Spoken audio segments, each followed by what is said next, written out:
Hello दोस्तों, क्या आप इलाज करा कर थक गए हैं, आपको संतान नहीं हो रही है? तो आज का विषय परमेश्वर की वाचा इब्राहिम के साथ अध्ययन के भाग उत्पत्ति 12 अध्याय 1 से 2 पद, 17 अध्याय का 5 पद, 18 का 11 से 12 पद और 21 का 1 से 3 पद।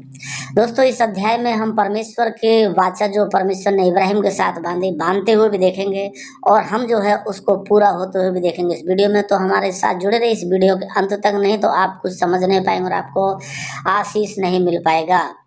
यस दोस्तों, तो हम लोग उत्पत्ति 12 अध्याय 1 से 2 पद में देखते हैं कि परमेश्वर ने इब्राहिम को बुलाया।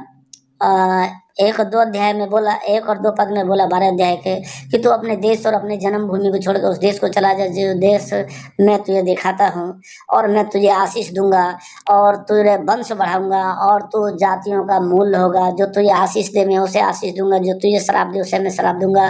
और इब्राहिम अपने जो है पशुओं के साथ और सभी दास दासियों के साथ अपने पिता देश और जन्मभूमि को छोड़ करके और अपने भतीजे लूत को लेकर के वो जो है परमेश्वर की आज्ञा के अनुसार चल दिया।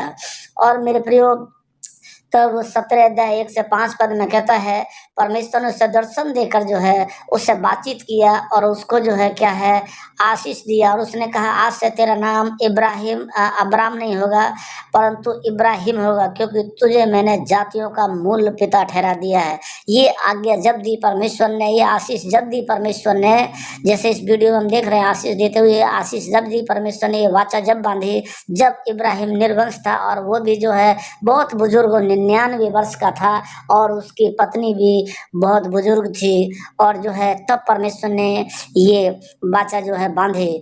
और उत्पत्ति 18 अध्याय के 11 पद के अनुसार यह लिखा है कि सारा और इब्राहिम बहुत ही बूढ़े थे, यहाँ तक कि उनको जो है तुम्हारे की सारा के गर्भ भी बंद हो गया और उसको तुम्हारे की बच्चा जनने का सब बंद हो गया। उसको उसको चलने फिरने की ज़्यादा शक्ति भी नहीं बची थी। तो लगभग 98 वर्ष के 98 साल के जो है सारा थी और 99 साल का इब्राहिम, और उनको बच्चा और संतान दुनिया के तौर में साइंस विज्ञान के तौर में वो जो है कोई उनको आशा नहीं था कि हो गया उनको संतान हो सकती। जब परमेश्वर बोला कि मैं तुझे संतान दूंगा, तब इस जो है बात पर सारा यकीन नहीं कर पाई। 18 के 12 पद में लिखा है सारा जो है अपने तंबू में हंसी कि मैं जो ऐसी बुढ़िया हो गई हूँ तो क्या मेरे इस उम्र में भी संतान होगी? तो जो है परमेश्वर बोला उससे क्या तू हंसी क्यों? क्या परमेश्वर के लिए कोई काम कठिन है? उसने कि मैं अगले साल इसी वर्ष वसंत ऋतु के समय में तेरे पास आऊंगा और तू एक पुत्र को जनेगी और उस एक पुत्र को सीने से लगाएगी।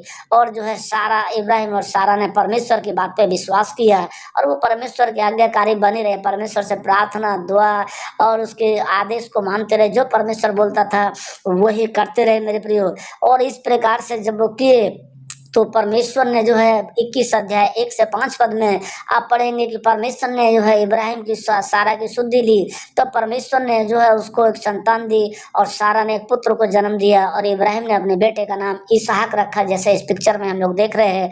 और जो है उसको वाचा जो इब्राहिम निर्वंश था, परमेश्वर ने पहली वाचा को पूरा कर दिया था कि मैं तुझे जो है वंश दूंगा, और इब्राहिम का वंश हो गया। और इब्राहिम दुखी था कि मेरी इतनी धन संपत्ति का मालिक कौन होगा, कौन देखेगा? और परमेश्वर ने उसको आशीष दिया, अब उसका बेटा हो गया, जो उत्पत्ति 12 अध्याय में परमेश्वर ने बांधी वो वचन यहाँ पर पूरा हो गया मेरे प्रियो। और पूरा जो है होते हुए जो है हम इस वचन को देखते हैं और परमेश्वर ने उसको आशीष दिया। लेकिन मेरे प्रियो, मैं आपको कहना चाहता हूँ कि यदि आपके जीवन में भी संतान नहीं है, आप भी जो है थक गए, निराश हो गए हैं, तो आप प्रभु यीशु मसीह पे विश्वास करिए और जो है परमेश्वर से प्रार्थना करिए। मेरे प्रियो, आपको कहीं जाने की जरूरत नहीं है, ना चर्च ना कहीं और। आप अपने ही घर में बैठ करके प्रार्थना करिए, दुआ करिए और परमेश्वर से मांगिए। मैं विश्वास दिलाना चाहता हूँ हजारों लाखों लोगों ने संतान प्राप्त किया, आप भी पाएंगे मेरे प्रियो। अगर आप सारा इब्राहिम के जैसा विश्वास कर सकें तो आपके लिए भी संतान होगी।